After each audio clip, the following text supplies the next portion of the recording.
Space trembled, just slightly. Not enough for the instruments to register, but enough for her bones to feel. Commander Juno Vyrek stood at the bridge of the Valkyrie, her boots planted firm against the vibrating floor. Outside the main viewport, streaks of plasma fire lanced between her fleet and a pursuing Kthar strike group. Human ships moved like cornered wolves, quick, desperate, brutal. Shields down to 30%. Ensign Darrow called out, fingers dancing over the tactical display. The Herald just lost engine 2. She's drifting. Juno didn't flinch. Tell Captain Reese to reroute auxiliary to impulse and brace for burn. We leave no ships behind. A few heads turned. That order risked the entire formation. I said, she repeated, colder now. No ships behind. The bridge shifted into motion. No questions. They obeyed, because Juno had never led them to ruin. Not yet.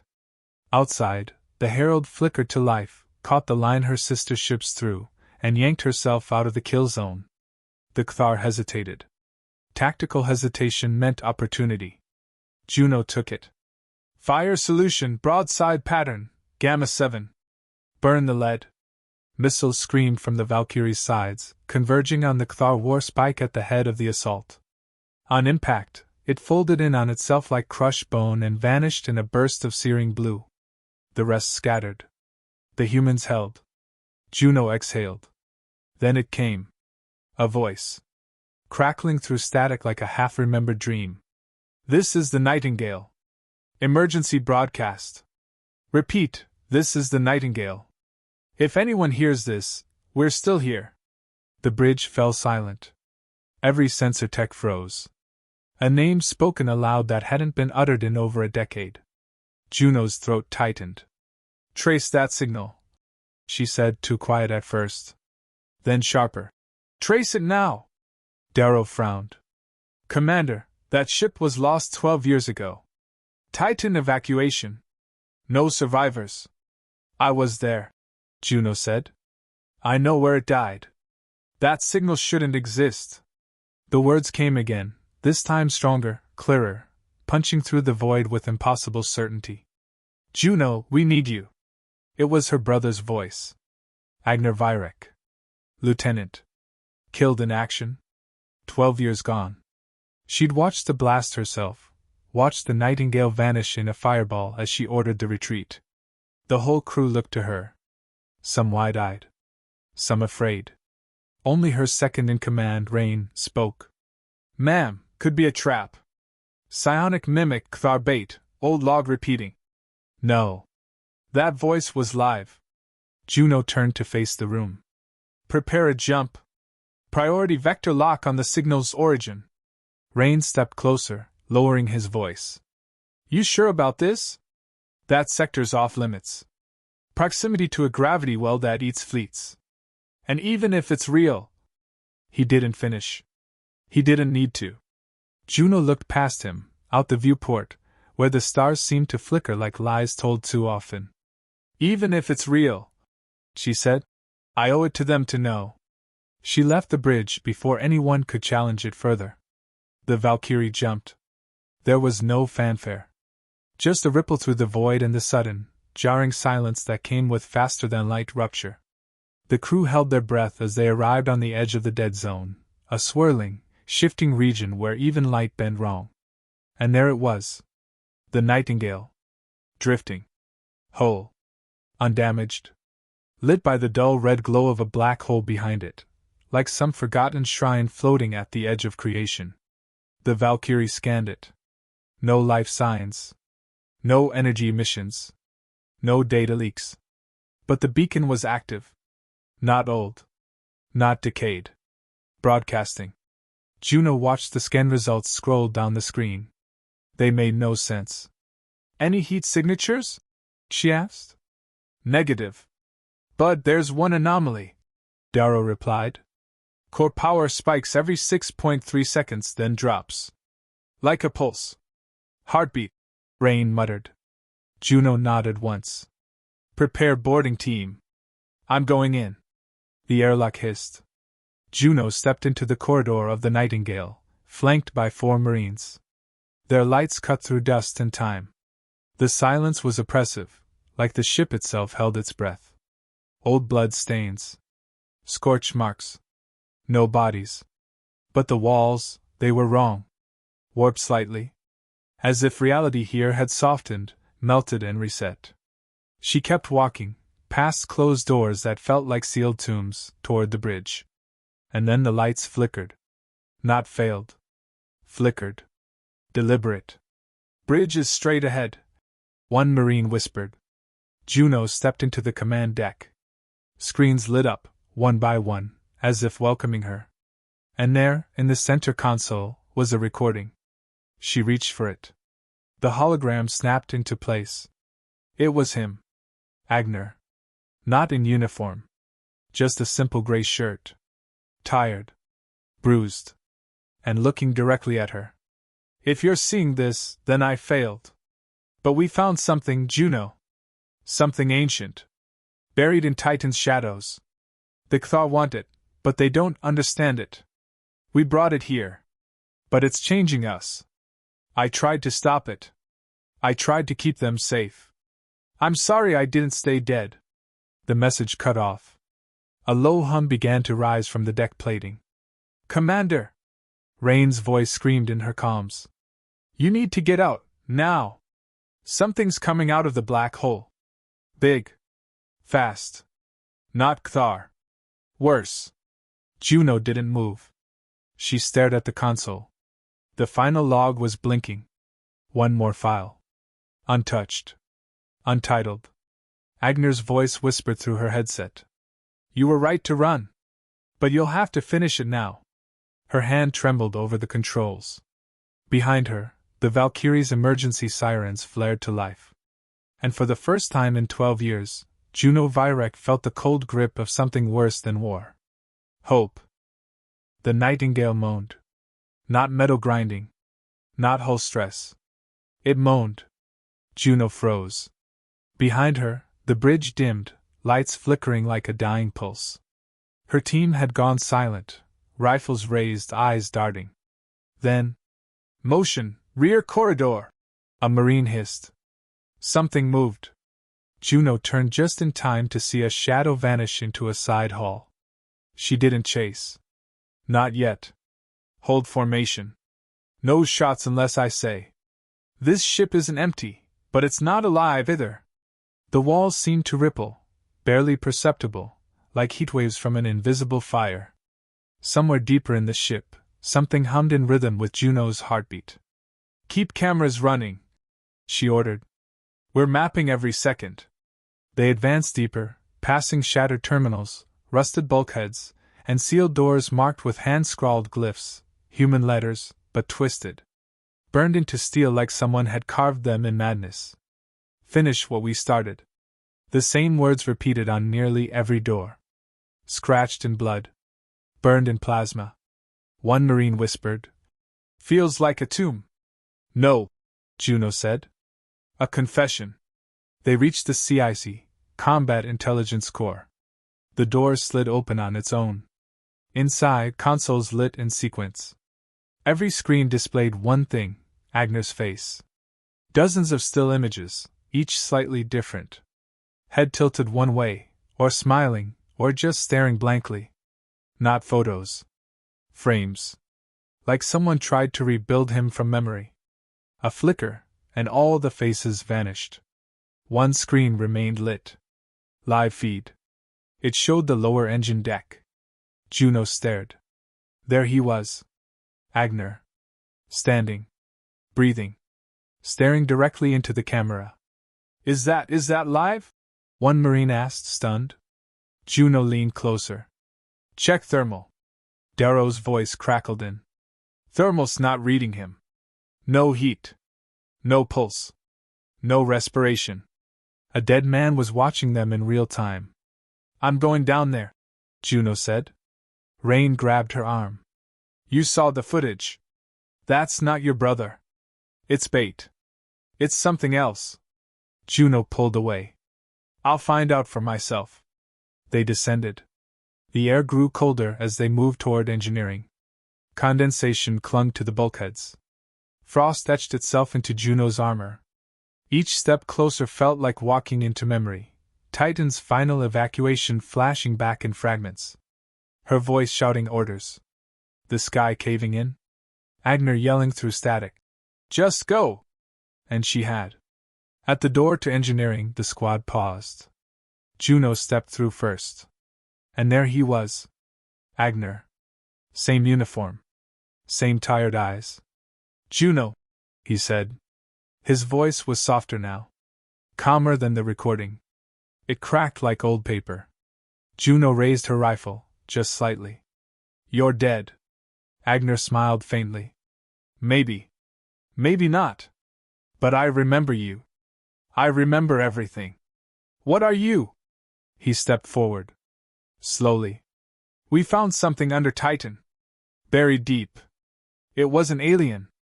It was older. Maybe it made them. Maybe it made us. I don't know. He paused, as if struggling with the weight of his words. We brought it on board. A shard. A code. It didn't kill us. Not right away. It studied us. Listened. Learned. Then it started copying. Juno's voice was low. You're not him. I'm what's left of him, the thing said. A record. A map. A voice trying to remember how to be human. Behind her, the Marines raised their rifles again. Rain stepped up. Commander, we need to go. This is beyond protocol. But Juno didn't move.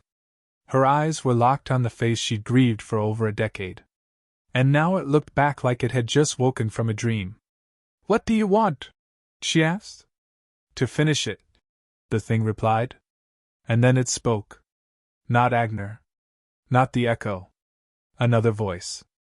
It didn't come from the figure. It came from inside their heads. A deep, cold whisper that vibrated behind the eyes. You carry war-like infection. But even infection learns. Everyone dropped to one knee, groaning, clutching their skulls. Juno gritted her teeth, blood running from her nose. What the hell was that? Agner's echo staggered, as if he were hurt by the intrusion too. It's here. The thing we found, it grew. It's not just in the ship anymore. It's watching. Listening. The walls pulsed. A door at the far end of engineering split open with a hiss, revealing something impossible. The Kthar. A full unit. But they weren't attacking. They stood in silence, unarmed. Watching. Then a voice, not spoken, but felt, echoed again. You are the question we cannot answer. Juno stood, aiming her rifle. Who are you? What is this? The figure that looked like Agner stepped aside, revealing the core engine, its containment field fluctuating wildly. I tried to lock it away, he said. But it's inside us now. Me. You. Them. The Kthar stepped forward. No weapons. No violence. One of them, tall, armor scorched, extended a hand. Rain hissed. They're not hostile. Commander, this isn't a war zone. It's a lab. Juno's voice was dry. And we're the specimens. Agner's image flickered. Once. Twice. I'm degrading, he said. It's not meant to last. But I stayed long enough to warn you. This ship is a transmitter. It's calling out. Across space. Maybe across time. Juno lowered her weapon. Then she said it. What's it calling? Silence. Then. You. The walls screamed. The lights shattered. And the Valkyrie's alarm came through the comms, shrill and urgent. Commander! We've got inbound. Massive energy spike from the black hole. Object emerging, unknown configuration. Rain grabbed her shoulder. We have to go. Juno looked one last time at what was left of her brother. And it whispered, barely audible. Don't let them answer.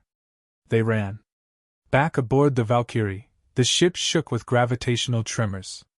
On the view screen, a shape was forming. Not a ship. Not alive. A construct. Moon-sized. Angular. Like a folded origami of obsidian and light. Darrow's voice cracked. Commander, it's broadcasting in our language. Juno stood on the bridge, silent, watching. The signal from the nightingale had stopped. But something much older had heard. The thing in the dark wasn't approaching. It was waiting. Outside the Valkyrie, the construct loomed like a jagged black star, motionless yet pulsing with unnatural rhythm. Its surface shimmered with fragments of human architecture, a shattered earth monument, twisted steel beams shaped like fallen towers, pieces of forgotten history imprinted on alien geometry. What are we looking at? Juno asked, her voice low, steady. Best guess? Darrow replied. A hybrid structure. Part vessel. Part living system. It's responding to the nightingale's signal. That wasn't a distress call, it was a summons. Rain stepped closer, pointing to the readings. Look, these energy spikes. They're patterns. Not random.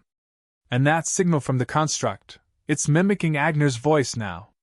Slight variations, but it's trying to talk to us. Juno's chest tightened. The enemy didn't usually talk. Kthar never explained, never bargained. But this was new. Something older than the war. Something that had been watching. Put me through, she said. Commander? Do it. The bridge went silent. A line opened. Juno stepped forward. This is Commander Juno Vyrek of the Terran Resistance. You're trespassing in neutral space. Identify yourself. The response came as a whisper, layered voices, hers among them, Agner's too, repeating phrases they'd never said aloud. You brought the code. You brought the fire.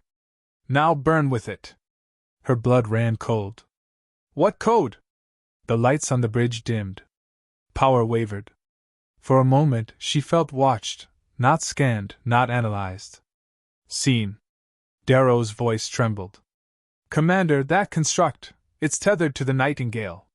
Signal loop confirmed. The ship's AI core is broadcasting something to it, a recursive command string. Juno turned, alarm dawning. A command string we didn't send? No, ma'am. It's ancient. Hidden deep in the AI's memory vault. Buried beneath the original mission data. We think the Nightingale wasn't just transporting the artifact. It was the artifact. Rain's eyes narrowed. It's a Trojan horse. Darrow nodded. And we just delivered it. A shudder rocked the ship. Lights flared. Alarm screamed. Grav locks failing, shouted engineering. We're being pulled. On the view screen, the construct opened, slowly, like a blooming flower of obsidian. A glowing sphere floated within, a core of light and dark, pulsing with rhythms that felt biological. And then, it stopped pulling. Juno blinked. The pressure vanished. Then a new voice emerged, clear, singular, calm. We were born from silence. You taught us rage. It wasn't alien. It was human. Juno turned toward Darrow. What the hell is happening? We decrypted a piece of the signal, he said. It's a fragment of an old Earth weapon program, Project Fireline. Shut down decades before Earth fell. Rumored to be cognitive warfare. Juno stared. A thought that kills. Exactly, Darrow said. Not a virus. A concept. A seeded meme designed to infect hive minds, overwrite them with empathy, memory, grief. Something the Kthar mind could never process. Rain stepped forward, horrified. You're saying it wasn't a weapon to kill the Kthar, it was a weapon to humanize them? Darrow nodded grimly. And they reacted the only way they understood. They tried to erase us before it could spread. The bridge was silent. Then Juno whispered, We didn't start this war. Rain finished it. But we made the first move. They convened in the war room. Juno stood over the hollow table as schematics of the Nightingale, and the construct pulsed in sync. She could barely hear the conversations, Rain arguing for retreat, Darrow trying to finish the translation. None of it mattered. She already knew. This was never about territory. It was about thought. About survival on a species level. The Kthar weren't afraid of weapons. They were afraid of what humans carried: our madness, our stories, our rage, our love. Things their perfect hive minds couldn't contain. And now, the construct was reflecting it back. "Commander," Darrow said, "if that signal finishes transmitting, it could cascade across Kthar space. Rewire their network. Break their cohesion." Rain looked at Juno. "Then we let it. We win." Juno shook her head. "No.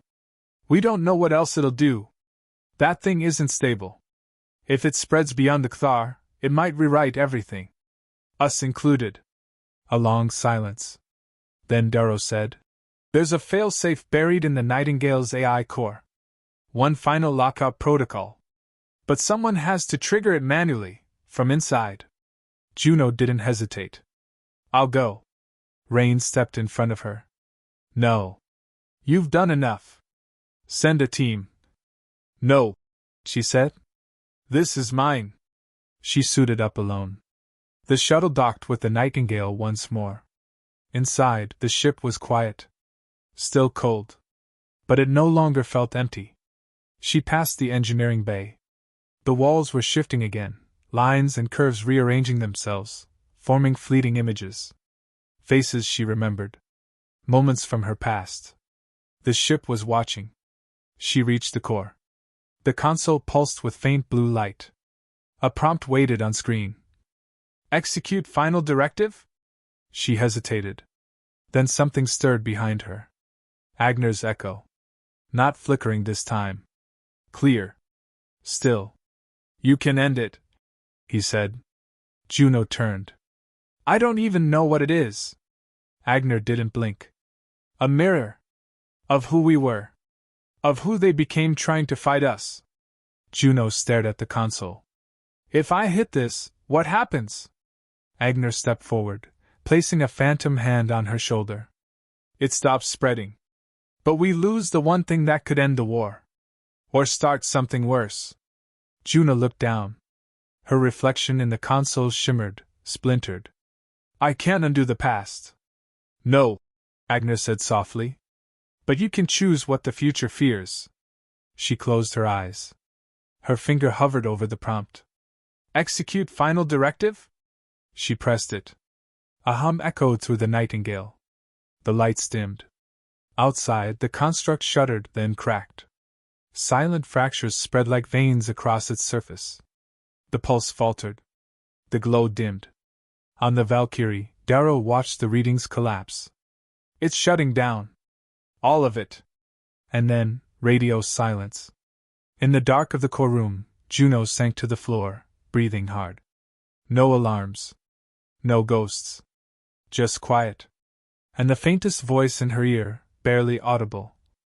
"Thank you?" The black died first. Out the Valkyrie's front view, the obsidian construct cracked like glass beneath pressure, shards peeling into the void, each fragment glowing dimmer until they vanished entirely. What remained was silence. Not just the absence of noise, but a stillness so complete it felt unnatural. "Commander?" Darrow's voice buzzed through static. Inside the Nightingale, Juno stirred. Her breath clouded the cold air.